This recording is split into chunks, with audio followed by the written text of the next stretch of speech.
Can God still be at work through people who make mistakes and say the wrong thing at times? That's what we're talking about on Kairos today with Pastor Fraser Pierce.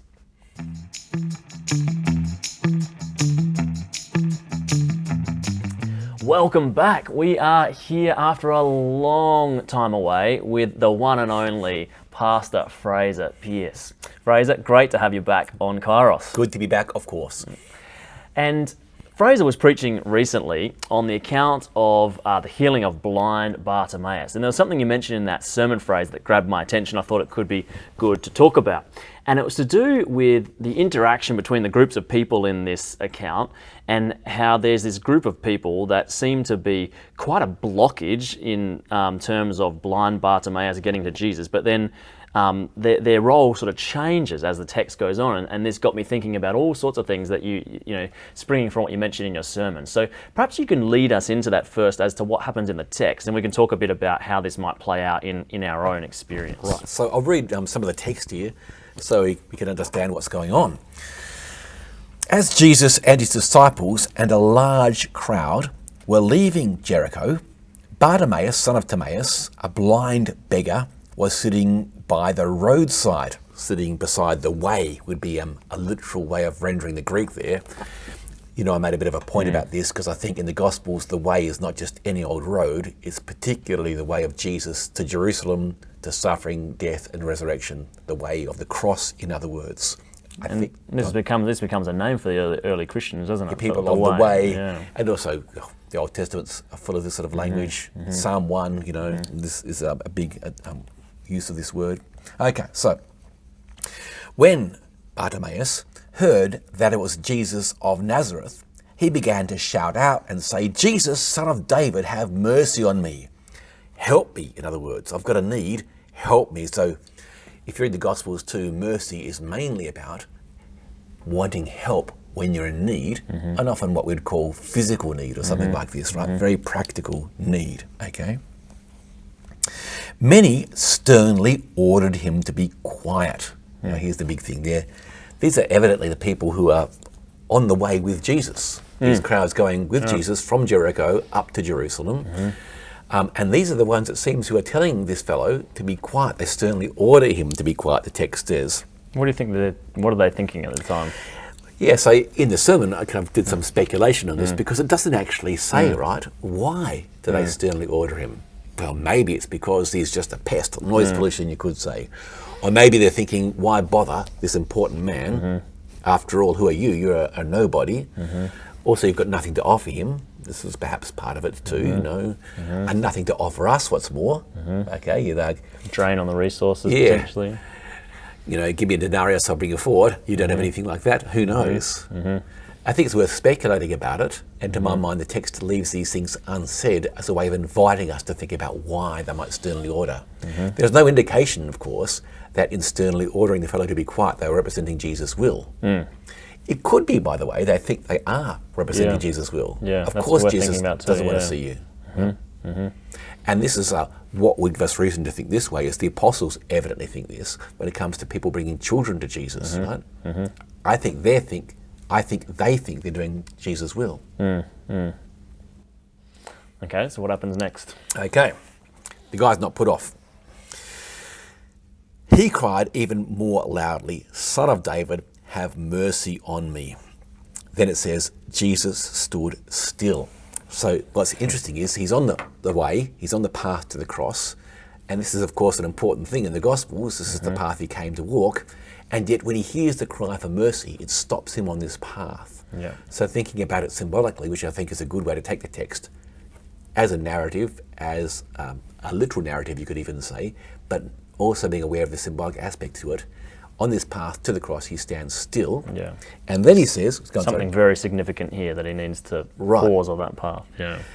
Yeah, and it also makes us think that the path to the cross and the call for mercy are related paths. So he's not neglecting his mission by stopping. This is part of the mission, you could say. Jesus stood still and said, "Call him here." Now, one of the points I made in the sermon was, presumably Jesus could have gone to the blind man himself, and after all, the blind man can't see, So he's not able to get to Jesus on his own, but Jesus could have gone to him. Also, Jesus could have called the blind man over himself, presumably, right? If he can hear the blind man, well, then surely the blind man can hear him. But the text says that Jesus gives this order, call him here. Yeah, to who? Right. Well, it's evidently to the same people who are telling previously Bartimaeus to shut up, who are sternly ordering him to be quiet. Very curious. It is. And then it says, we get a quote, they called the blind man, these same bods evidently, saying to him, take heart, get up. He's calling you. So now we have quite a different message. Not different tone, yeah. Utterly. Now, one of the things I paused in the sermon and thought about there was, okay, here we have these people who are, on the one hand, blockages, sternly ordering this fellow to be quiet, not to call out for Jesus, but to mercy, or for mercy. And it could be indeed they thought in doing this, they were representing Jesus' will. But even if they had good intentions, it's pretty clear that they were on the wrong track. Yeah. Quite evidently on the wrong way, you could say.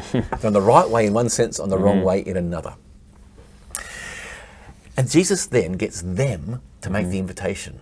The same people, it seems, who have been putting this fellow off are the ones now who give this very warm invitation, you'd have to say here. It's wonderfully translated, it seems to me. Where is it again? Take heart, get up, arise, as a kind of resurrection overtones in the Greek. He's calling you, okay? Something is going on here. Yeah. And so what are the possible principles you draw out of this then? It's possible there are people in our own lives, as we've been growing as Christian people, who have sometimes misrepresented Jesus' will to us, and maybe put us off the life of faith. But then they've moved from stating their own opinion, or what they think Jesus would want, to handing on what Jesus actually says in his word. And the same people who may have been blockages to us have then in fact been vehicles or ways to us, to Jesus, you could say, by handing on his word, not their own. Yeah. They make mistakes. Right. They speak imperfectly. I think about all sorts of examples come to mind in my own life and the life of the congregations where I've served, and just how necessary this is even to maybe sometimes help people and new people to understand this reality, that sometimes it will be the very same people that you think, crikey, they're really making it difficult, but then later on you can still be open to God being at work through them. And it's not as if it's just, well, they used to do it this way, now they've come to the light and do it. It might continue to be a mixture of both, right, the whole time. Right. And at the end of the text, Jesus says, go, your faith has made you well, or your faith has saved you. It seems to me Bartimaeus' faith is his ability to receive this message through these same people. Yeah, right. He was not put off Right. in his call for mercy. Right. He was not put off on the path of faith, that it's the same bods Right. who are giving these mixed messages. I think it's very encouraging for us when we're on the receiving end to think about this, and to see Bartimaeus as a real example to us of faithful living. He was not put off by this. It's also important for us to think about our role as leaders. Off you go, Josh. Well, I mean, this is another point you made in your sermon, which is really helpful for me to think about, is it's one thing to think about how others have maybe blocked the way for us to Jesus, but then God has still used them in our spiritual growth, but then to think about it from our own perspective, that how we make mistakes and we say the wrong thing, and yet this doesn't disqualify us then from being pastors. It doesn't disqualify people more generally from being used in God's service. One very simple example that came to mind for me is that I think, I often reflect on the Psalm verse, remember, Lord, remember not the sins of my youth, and I think about silly things that I did in high school when I was a professing Christian, but talking with people about the things of God on the one hand, and yet just doing silly things on the other hand. And then later on, as we all grew up a little bit, conversations would come up again about spiritual things, and this would play on my conscience that I would think, how can God now use me to talk to these people when they know my flaws, they know the silly things I did as a younger person? And that's, for one's own spiritual life, that's good to think about and confess and all of that. And yet it doesn't disqualify you again. And I've seen this in my own life, that even though these people know, all of my flaws, some of my worst moments, I could see it didn't necessarily stop God still using me to have conversations, to be privileged to help people in their own spiritual journey. It also makes me think of the sorts of things I know you say, Fraser, sometimes to new people pastorally, about coming into the life of the church and, that we're going to let you down. And yet, when that happens, don't let this stop you being able to hear God's word from us. I think that's really important. You could say too, by the way, that the text would suggest at least that the more genuine need someone has, the more they're driven in faith to go to Christ, the less likely they are to find the imperfections of those who hand on the word to be problematic. Right. So you could also say there's something going on at that level. One other thing too, I think there's the distinction between what we think Jesus' message is and then the message he actually gives. Yeah. So, we can extrapolate according to our own reasoning what we think Jesus would like. I think that's what the crowds are doing here when they tell the fellow sternly to be quiet. But then they're actually given a command from Jesus, call him. Yeah. Right? Yeah.